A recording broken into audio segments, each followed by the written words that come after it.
بسم اللہ الرحمن الرحیم۔ السلام علیکم۔ میں ڈاکٹر تھی، گھر پر ہی کلینک کھولا ہوا تھا۔ شادی کو 8 سال ہو چکے تھے، میرے 2 بچے بھی تھے۔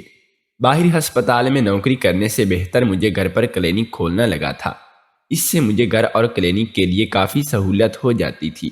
محلے کی اکثر خواتین ہسپتالوں میں جا کر کئی گھنٹوں تک انتظار کرنے کے بجائے میرے پاس آ جاتی تھیں، جس سے ان کا علاج اور چیک اپ جلدی ہو جایا کرتا تھا۔ اکثر تو وہ خواتین جو مہنگے ہسپتالوں کی فیس نہیں دے سکتی تھی وہ بھی میرے پاس آتی تھیں۔ بہت سی خواتین کا میں مفت علاج بھی کر دیا کرتی تھی۔ میں اپنی زندگی میں پرسکون تھی۔ میری ایک اچھی عادت یہ تھی کہ میں نے چند پیسوں کی عوض آج تک کسی کا بچہ ضائع نہیں کیا تھا۔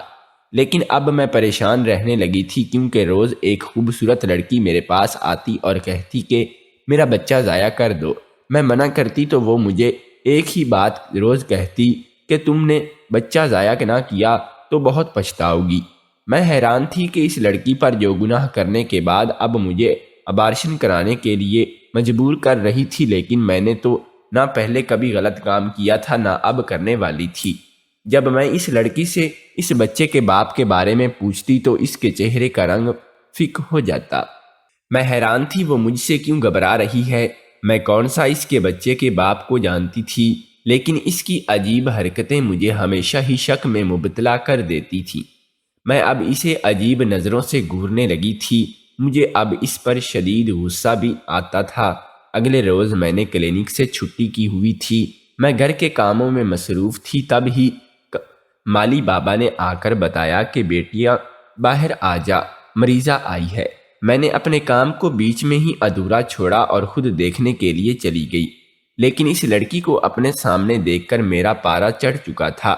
لیکن میں ایک ڈاکٹر تھی، یوں غصہ نہیں کر سکتی تھی، اسی لیے ضبط کر لیا اور اس لڑکی کو بہت آرام اور پیار سے سمجھانے لگی کہ دیکھو یہ سب کرنا گناہ ہے، میں تمہارا ابارشن نہیں کر سکتی، تم ایک گناہ کر چکی ہو، لیکن اب دوسرا مت کرو، اس کو اس دنیا میں آنے سے مت روکو۔ میں نے اسے جتنا ہو سکتا تھا سمجھایا، لیکن اس کی ایک ہی رٹ تھی کہ باجی میرا ابارشن کر دو ورنہ بہت پچھتاؤ گی۔ میں نے اسے غصے میں آ کر باہر جانے کا کہا اور خود بھی گھر آ گئی۔ میرا سر اس لڑکی کو سمجھا کر دکھنے لگ گیا تھا۔ اب وہ روز میرے گھر کے آگے آ کر بیٹھ جاتی اور ایک ہی درخواست کرتی کہ باجی بچہ ضائع کر دو۔ جب میں منع کرتی تو وہی دھمکی دیتی کہ اگر ابارشن نہ کیا تو بہت پچھتاؤ گی۔ میں اب نہ چاہتے ہوئے بھی اس کے بارے میں سوچنے لگی تھی کہ وہ جب بھی میرے پاس آتی تھی اس نے چادر سے اچھے طریقے سے نقاب کیا ہوتا تھا۔ میں نے اس کا چہرہ ایک بار دیکھا تھا جب وہ پہلی بار آئی تھی۔ اب میں اس کی اس عجیب و غریب حرکت کے بارے میں سوچنے لگی تھی، لیکن مجھے کچھ سمجھ بھی نہیں آتا تھا کہ آخر اس کو مجھ سے ہی کیوں ابارشن کروانا تھا، جبکہ سب ہی جانتے تھے کہ غلط کام نہیں کرتی تھی میں۔ کیا وہ کوئی منصوبہ بنا کر آئی ہوئی تھی تاکہ میں اسے ہاں کر دوں اور وہ مجھے پھنسا سکے، کیونکہ ابارشن کرنا گناہ کے ساتھ ساتھ ایک جرم بھی تھا، لیکن وہ چہرے سے معصوم لگتی تھی۔ وہ ایسا کیوں چاہے گی؟ تو کیا وہ مجھ سے کچھ چھپا رہی تھی؟ آخر وہ اپنے ساتھ اپنے گھر والوں کو کیوں نہ لاتی تھی؟ ظاہر ہے کہ اس نے گناہ کر لیا تھا اور اب کس منہ سے کسی کو بتاتی؟ میں خود سے سوال کرتے ہوئے خود ہی جواب بھی دیے جا رہی تھی۔ ان سب باتوں میں کب میری آنکھ لگی مجھے علم ہی نہیں ہو سکا۔ صبح میری آنکھ 8 بجے کھلی تھی۔ میں نے بچوں کو تیار کر کے سکول بھیجا اور خود کلینک آ گئی تھی۔ میں نے دیکھا کہ وہ لڑکی آج بھی وہی بیٹھی ہی ہوئی تھی اور میرے کلینک کھولتے ہوئے وہ اندر آ گئی اور مجھ سے منت کرنے لگ گئی کہ میں اس کا بچہ ضائع کر دوں۔ میں نے اسے گھور کر دیکھا، لیکن اس پر کوئی اثر نہیں ہوا۔ وہ مسلسل مجھ سے ایک ہی بات کیے جا رہی تھی کہ آخر میں بھی کب تک اسے برداشت کرتی، اس لیے اسے کلینک سے نکال دیا۔ میں سارا دن مریضوں کو دیکھتی رہی اور ساتھ ہی ساتھ میں باہر بھی دیکھتی جا رہی تھی کہ اب بھی وہ وہیں پر بیٹھی تھی۔ میں نے نرس سے کہہ کر اسے جانے کا کہا، لیکن وہ وہاں سے نہیں ملی، وہی بیٹھی تھی اور اپنی بات پر ڈٹی ہوئی تھی۔ میں نے اسے جانچتی ہوئی نظروں سے دیکھا اور وہ دبلی پتلی سی معصوم بھی تھی، لیکن پھر اس نے ایسا کیوں کہا؟ میں خود یہ سوال کر رہی تھی کہ مریضوں سے فارغ ہو کر میں نے اس لڑکی کو دوبارہ سے اندر بلایا اور اس سے بات کی۔ دیکھو، تم مجھے سب بتا سکتی ہو، میں تمہیں اچھا مشورہ دوں گی۔ میں نے اسے پیار سے سمجھایا تھا، لیکن وہ پھر سے وہی اب بولنا شروع ہو چکی تھی۔ دیکھو باجی، تم میرا آبارشن کر دو، میں تمہیں پیسے بھی دوں گی۔ تمہیں پیسوں سے غرض ہونا چاہیے، تم جتنے بولو گی میں اتنے ہی پیسے دوں گی، کسی کو پتہ بھی نہیں چلنے دوں گی کہ تم نے میرا آبارشن کیا ہے۔ اس لڑکی کی بات سن کر میرا دماغ گھوم گیا تھا۔ آخر کیسی لڑکی تھی جو پہلے تو گناہ کرتی ہے اور پھر اس گناہ کو ختم کرنے کے لیے ایک اور گناہ کرتی ہے۔ مجھے اس کی بات پر شدید غصہ آیا کہ وہ مجھے رشوت دے رہی تھی، اس غلط کام کے لیے جو نہ میں نے کبھی کیا تھا اور نہ اب کرنے والی تھی۔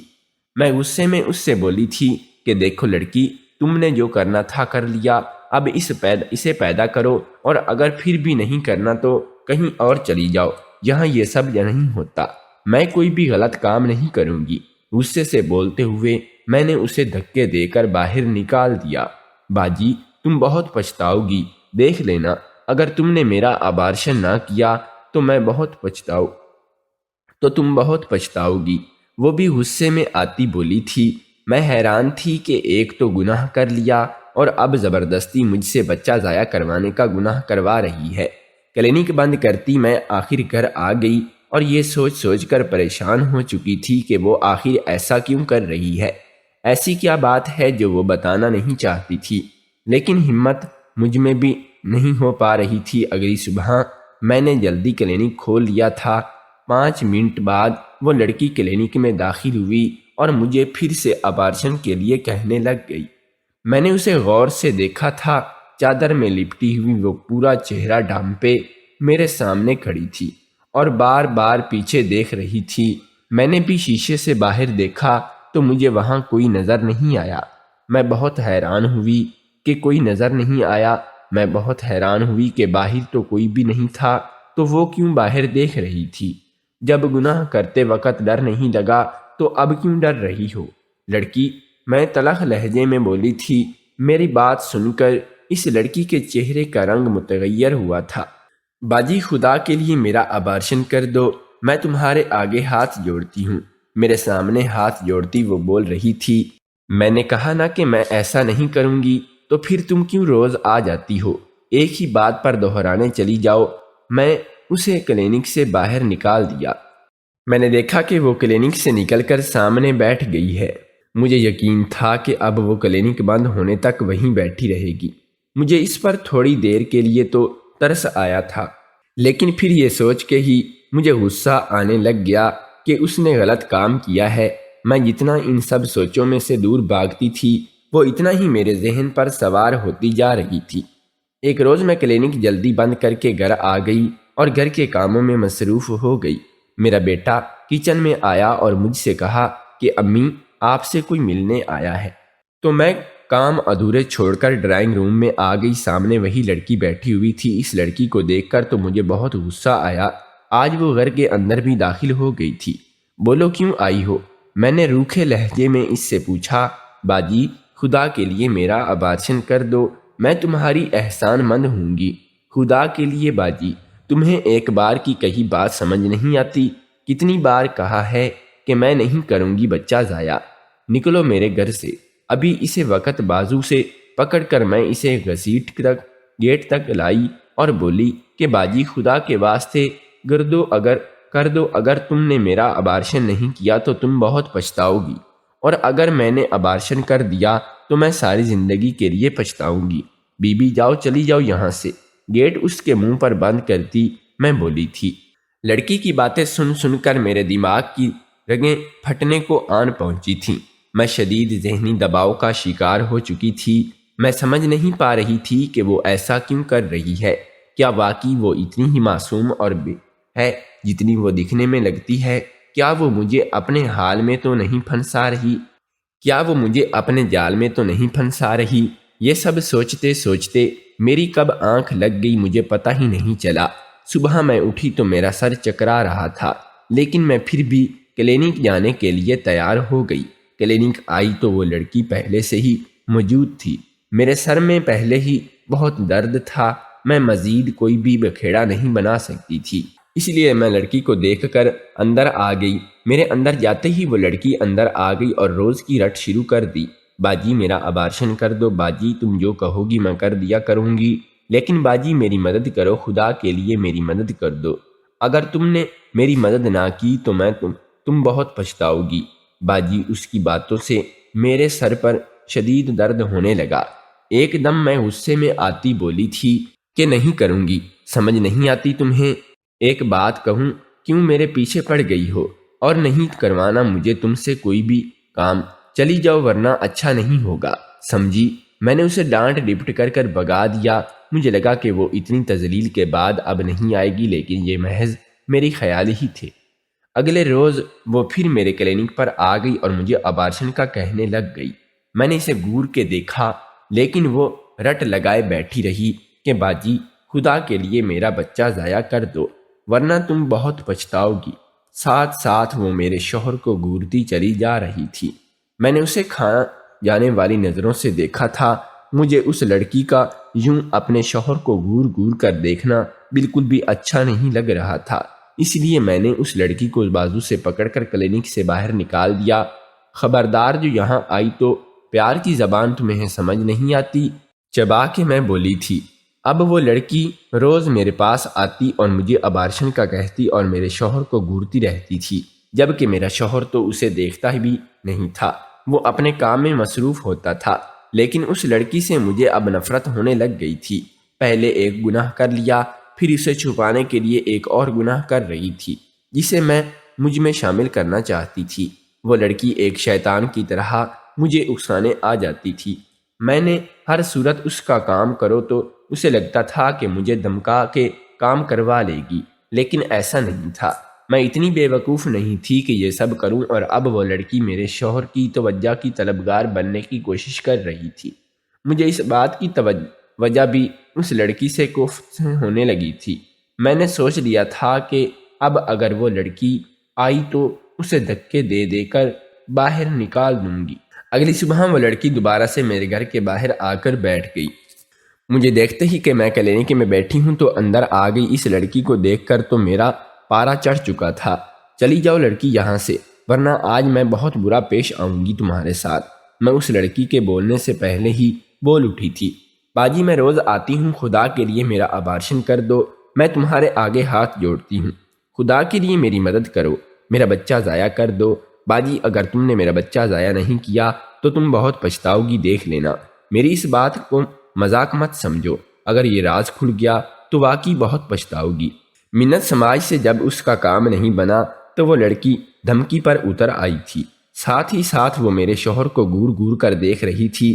مجھے اس لڑکی پر بہت غصہ آیا، میرا دل چاہ رہا تھا کہ میں اسے دھکے دے کر نکال دوں، اس کی حالت کی پرواہ نہ کروں، لیکن میں اتنے سنگ دل نہیں تھی کہ میں نے بہت آرام سے اسے کہا کہ چلی جائے یہاں سے، سب نہیں ہوگا تو میں ساتھ ساتھ اسے عجیب نظروں سے دیکھ رہی تھی۔ وہ لڑکی مجھے مشکوک لگی تھی، مجھے محسوس ہوا جیسے وہ صرف مجھے پھنسانا ہی نہیں بلکہ میرا گھر بھی تباہ کرنے پر آئی ہوئی ہے، میرے شوہر پر ڈورے ڈالنے آئی ہے۔ میرے آرام سے کہنے پر بھی وہ لڑکی وہاں سے نہیں ہلی تھی۔ شام تک وہیں بیٹھی رہی، میرے شوہر کو دیکھتی رہی، جبکہ میرے شوہر نے آج بھی اس پر توجہ نہیں دی تھی۔ وہ اپنے کام میں مصروف تھا، ایک نظر اسے دیکھ کر وہ چلا گیا تھا، جیسے اسے اس کی بات کی کوئی فرق نہیں پڑا ہو۔ میں تنگ آ چکی تھی اور اس روز روز کے مسئلے سے مجھے کوئی بھی حل نظر نہیں آ رہا تھا۔ میں چاہتی تھی کہ اس لڑکی کی پولیس کمپلین کر سکوں، لیکن میں یہ نہیں چاہتی تھی کہ اسے گناہ کی سزا اس کے گھر والوں کو بھی بھگتنی پڑے۔ میں مکمل الجھ چکی تھی، ایک طرف وہ لڑکی ابارشن کروانا چاہتی تھی اور دوسری طرف وہ میرے شوہر کو گور گور کر دیکھتی تھی۔ میرے لیے فیصلہ کرنا مشکل ہو چکا تھا کہ ابارشن کر کے میں اپنی جان چھڑوا لوں، اور ایک جرم کر لیا تو پھر منع کر کے اسے روز روز کے تماشے برداشت کروں۔ دونوں صورتوں میں نقصان اور تباہی ہی میرے حصے میں آتی نظر آ رہی تھی۔ اگلی صبح وہ لڑکی دوبارہ سے میرے کلینک میں آئی اور مجھ سے کہا کہ میں اس کا ابارشن کر دوں ورنہ بہت پچھتاؤں گی۔ ساتھ ہی ساتھ وہ میرے شوہر کو دیکھتی چلی جا رہی تھی۔ مجھے اب یوں لگتا تھا کہ پہلے تو وہ بس ابارشن کے لیے آتی تھی، لیکن اب شاید اس کا دل میرے شوہر پر آ چکا تھا۔ میرا غصے سے برا حال ہو رہا تھا۔ میرا دل چاہا کہ میں اسے کھڑی کھوٹی سنا کر باہر نکال دوں، لیکن میں نہیں چاہتی تھی کہ کلینک میں کوئی تماشا ہو، اور اسی لیے اس لڑکی کو بیٹھ جانے کے لیے کہا۔ دیکھو یہ سب ٹھیک نہیں ہے، یہ گناہ ہے، تم اسے پیدا کرو، ٹھیک سب ہو جائے گا، لیکن اسے مارو مت، میں ایک ڈاکٹر ہوں، اس طرح سے میں کسی کی بھی جان نہیں لے سکتی، میرے اختیار میں صرف ایک کوشش ہے، وہ بھی جان بچانے کی، نہ کہ جان لینے کی، تو پھر میں کس طرح سے ایک معصوم بچے کی جان لے لوں؟ دیکھو اگر تمہیں پیسوں کا مسئلہ ہے تو وہ مجھے بتاؤ، میں تمہاری مدد کر دوں گی، اگر ادویات کا مسئلہ ہے تو وہ بھی میں کر دوں گی، لیکن اس طرح سے ایک اور گناہ مت کرو۔ میں اسے پیار سے سمجھا رہی تھی، باجی مجھے اچھائی اور برائی کا سبق مت سکھاؤ، نہ ہی مجھے تھا کہ بتاؤ کہ میرے لیے کیا ٹھیک ہے اور کیا نہیں، ڈاکٹر ہو ڈاکٹر بن کر ہی رہو، استانی نہ بنو میری، جب میں کہہ رہی ہوں کہ بچہ ضائع کر دو تو کر دو، یوں مجھے سمجھانے کے بجائے ہاتھ چلاؤ اور پیسے لے لو۔ لڑکی کی باتیں سن کر میرا تو خون کھول اٹھا تھا، میں اس سے پیار سے بات کر رہی تھی، انسانیت کے ناطے اس کی مدد کر رہی تھی، اور وہ الٹا مجھ پر ہی برس پڑی تھی۔ مجھے اس کی حرکت پر شدید غصہ آیا تھا۔ لڑکی آواز نیچی رکھو، سمجھی، اور نہیں کروں گی تمہارا ابارشن۔ کیا کر لو گی تم، سوائے یہ کہنے کے کہ میں بہت پچھتاؤں گی؟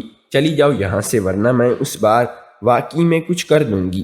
ایک تو گناہ کرتی ہو اور اوپر سے اکڑ رہی ہو، بجائے اس کے کہ تم اس مسئلے کو سلجھاؤ، الٹا مجھے بھی ساتھ ہی اس میں شریک کر رہی ہو، گناہ کر کے اپنے ماں باپ سے چھپا رہی ہو۔ تمہیں کیا لگتا ہے کہ سب ٹھیک ہو جائے گا؟ نہیں، تمہاری بھول ہے، جو کیا ہے اس کا نتیجہ نکلا ہے، تو تمہیں یہ کیا لگتا ہے کہ دوسرا گناہ مجھ سے کروا لو گی اور آزاد ہو جاؤ گی؟ ہرگز نہیں۔ لڑکی، اتنی ہی تمہیں اپنے ماں باپ کی عزت کا خیال ہوتا، اتنا ہی تمہیں بدنامی کا خوف ہوتا، تو تم یہ سب کرتی ہی نہ، بچ کر رہتی۔ کان کھول کر سن لو میری بات، میں تمہارا بچہ ضائع نہیں کروں گی، اور اگر تم مجھے یہ دوبارہ بھی نظر آئی تو بہت برا ہوگا تمہارے ساتھ۔ باجی تم اچھا نہیں کر رہی۔ میرے اتنے سمجھانے کے باوجود بھی وہ اپنی بات پر ڈٹی ہوئی تھی۔ میرا تو اس کی بات پر جیسے سر چکرا کر رہ گیا تھا۔ غصے سے میں نے اس کی بازو پکڑی اور اسے کلینک سے باہر نکال دیا۔ میں بہت پریشان ہو چکی تھی اور اسی سب میں یہ بھی معاملہ ختم کرنا چاہتی تھی لیکن یہ معاملہ بھی نازک تھا۔ میں جلد بازی میں کوئی بھی فیصلہ نہیں کر سکتی تھی۔ میں دیکھ رہی تھی کہ میری اتنی تذلیل کے بعد وہ وہیں پر میرے کلینک کے سامنے بیٹھی تھی۔ اگلی صبح وہ لڑکی دوبارہ آئی اور مجھ سے پھر سے کہنے لگی کہ باجی میرا بچہ ضائع کر دو، خدا کے لیے میرا ابارشن کر دو، ورنہ بہت پچھتاؤ گی۔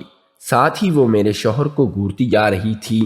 آج تو میرے صبر کا پیمانہ لبریز ہو گیا تھا، اور اسی لیے اس لڑکی کو دھکے دے دے کر گھر سے نکال دیا اور اسے خوب سنائی بھی، لیکن لڑکی کو دھکے دے کر نکالنے کے بعد میں گھر آئی، کیونکہ میرا بالکل بھی کوئی ارادہ نہیں تھا اس لڑکی کی شکل دیکھنے کا۔ مجھے اس سے نفرت ہو رہی تھی۔ اتنا سمجھانے کے باوجود بھی، اتنی تذلیل کے باوجود بھی وہ ایک ہی رٹ لگائے ہوئی تھی کہ شاید کل دھکے دے کر مار بھگانے کا ہی اثر تھا کہ وہ لڑکی آج نہیں آئی تھی۔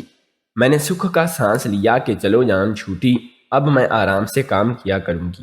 روز روز کی بحث سے، روز روز کی دھمکی سے، اور اس لڑکی کی کیا وجہ سے جان چھوٹ جانے کی وجہ سے مجھے اب یہ اطمینان ہو چکا تھا کہ چلو اچھا ہے، اب وہ لڑکی یہاں نہیں آئے گی اور میرے شوہر کو بھی نہیں دیکھے گی۔ لیکن یہ سکون بھی زیادہ دن کا نہیں رہا تھا۔ مجھے اس لڑکی کو فکر ستانے لگی تھی کہ میں پریشان تھی کہ کہیں اسے کچھ تو ہو تو نہیں گیا، کہیں اس کے ماں باپ کو پتہ تو نہیں چل گیا اس کے بارے میں، کہیں انہوں نے اس کے ساتھ کچھ غلط تو نہیں کر دیا۔ میں ایک بار پھر پریشان ہو چکی تھی۔ اس لڑکی کا چہرہ بار بار میری آنکھوں کے سامنے آ جاتا تھا۔ کیا جانا تھا کہ اگر میں نے اسے کام پر رکھ لیتی یا اگر میں اس کی مدد کر دیتی تو اس طرح سے وہ میری آنکھوں کے سامنے بھی رہتی اور اس کا بچہ بھی بالکل ٹھیک رہتا۔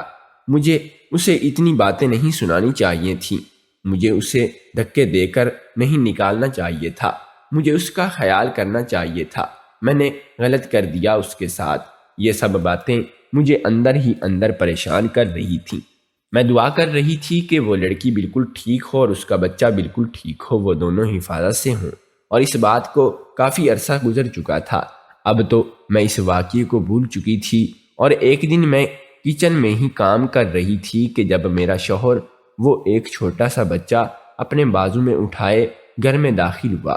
میں نے بچے کو دیکھا، وہ اپنے شوہر کو دیکھا کہ میں ابھی یہ بات پوچھنے ہی والی تھی کہ یہ کون ہے، اس سے پہلے وہ لڑکی مجھے اندر آتی نظر آئی۔ میری تو آنکھیں پھٹی کی پھٹی ہی رہ گئی کہ مجھے لگا جیسے کسی نے میرے پیروں تلے سے زمین کھینچ دی ہو۔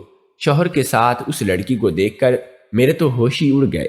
ان دونوں کو ایک ساتھ دیکھ کر جو پہلا خیال میرے ذہن میں آیا تھا وہ مجھے سوہان روح لگا تھا، اور میں اس سے آگے کچھ بھی سوچنا نہیں چاہتی تھی۔ اگر میرے شوہر نے مجھے دھوکہ دیا تھا تو یہ بات میں برداشت نہیں کر سکتی تھی۔ میرا رنگ زرد ہونے لگا تھا، مجھے لگا جیسے میری ٹانگیں بے جان ہو رہی ہیں۔ بامشکل ہی میں نے خود کو سنبھالا تو شوہر نے جو بچہ ہاتھ میں پکڑایا تھا وہ میری گود میں ڈال دیا۔ میں کبھی بچے کو دیکھ رہی تھی تو کبھی ان دونوں کو دیکھ رہی تھی۔ میرا شوہر خاموش کھڑا تھا، اس کی خاموشی مجھے تکلیف دے رہی تھی۔ میں چاہتی تھی کہ وہ کچھ بولے، لیکن وہ کچھ نہیں بول رہا تھا۔ پھر وہ لڑکی بولی، غصے کی وجہ سے میرا برا حال ہو رہا تھا باجی، یہ تمہارے بھائی کا بچہ ہے۔ مجھے جہاں شوہر کی طرف سے تھوڑا سا اطمینان ہوا تھا، انہی پر لگے الزام پر میں اسے گھورنے لگی تھی۔ اور وہ لڑکی کیا کہہ رہی تھی، مجھے اس کی باتوں پر یقین نہیں آ رہا تھا۔ میں نے اپنے شوہر کو دیکھا تو اس نے مثبت انداز میں سر ہلا دیا۔ میرا سر چکرانے لگ گیا تھا، مجھے کچھ سمجھ نہیں آ رہی تھی۔ باجی، میں اور عادل ایک دوسرے سے محبت کرتے تھے۔ اسی محبت میں مجھ سے عادل سے یہ غلطی ہو گئی۔ جب مجھے پتا چلا کہ میرا حمل ٹھہر چکا ہے تب میں آپ کے بھائی باہر جا چکے تھے، اور میں بہت ہی پریشان ہو چکی تھی باجی۔ میں نے تمہارے بھائی سے کہا تھا کہ وہ مجھ سے شادی کر لے، لیکن اس نے کہا کہ میں ابھی نہیں آ سکتا، تو تم اس بچے کو ضائع کر دو، میں واپس آ کر تم سے شادی کر لوں گا۔ میں اب تک اسی کے سہارے بیٹھی ہوئی تھی کہ وہ آئے گا، مجھ سے شادی کرے گا، جبکہ تمہارے شوہر نے میرے بہت مدد کی ہے۔ جب میں ماں باپ کو اس بچے کے بارے میں پتہ چلا تو انہوں نے مجھے گھر سے باہر نکال دیا۔ میں سڑک پر بیٹھی تھی، میرے پاس کوئی ٹھکانہ نہیں تھا، اور پھر تمہارے شوہر نے مجھے ہی دیکھا تو میرے دل کی محبت مجھے کرائے کا مکان دے کر میری خرچہ بھی اٹھایا، اور باجی تمہارے شوہر کے کہنے پر ہی میں یہاں پر آئی ہوں۔ مجھے تمہارے بھائی کا سہارا تھا کہ وہ مجھ سے شادی کرے گا، لیکن جب بھی اس سے پتہ چلا کہ میں نے بچے کو پیدا کر لیا ہے تو وہ محبت میں مجھے سے بات نہیں کر رہا تھا اور میرا فون بھی نہیں اٹھا رہا تھا۔ وہ لڑکی روتے ہوئے بول رہی تھی، میں نے بیٹھے بیٹھے ہی طے کر لیا تھا کہ میں اس لڑکی کی مدد ہر صورت میں کروں گی، جو بھی میرے بھائی نے کیا ہے اس کا مداوع کروں گی، اور میں نے اپنے بھائی کو فون کر کے اپنی طبیعت خراب ہونے کا بہانہ ارجنٹ کر لیا۔ 24 گھنٹوں میں میرا بھائی واپس آ چکا تھا۔ جیسے ہی میرا بھائی واپس آیا تو میں نے اسے زوردار تھپڑ رسید کیا۔ اسے لعنت ملامت کی کہ اماں ابا نے تمہاری یہ پرورش کی تھی کہ ایک لڑکی کو پیار کے جال میں پھنسا کر اس کی عزت کو رون کر یوں تم بے خبر ہو جاؤ۔ میں تم سے اس کا نکاح اس لڑکی سے ہی کروا دیا۔ کچھ دنوں کے بعد ہی لڑکی کے کاغذات منوا کر میرا بھائی اپنی بیوی اور بچوں کو اپنے ساتھ بیرون ملک لے کر چلا گیا۔ میرے بھائی کو اپنے کیے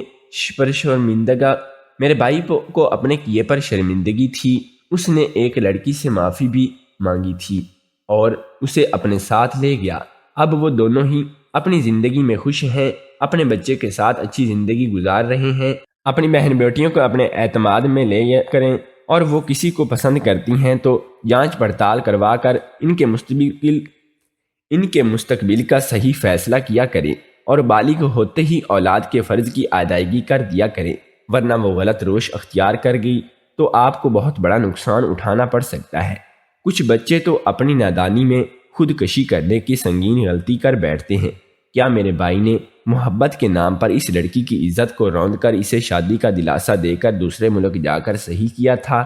کیا میں نے اس لڑکی کا اپنے بھائی سے نکاح کروا کر ٹھیک کیا تھا، یا مجھے اس لڑکی کو کچھ پیسے دے کر معاملہ رفع دفع کروا دینا چاہیے تھا؟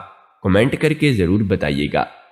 تو کیسی لگی آپ کو آج کی ہماری یہ سٹوری نئے آنے والے دوستوں سے گزارش ہے کہ چینل کو سبسکرائب ضرور کر لیں۔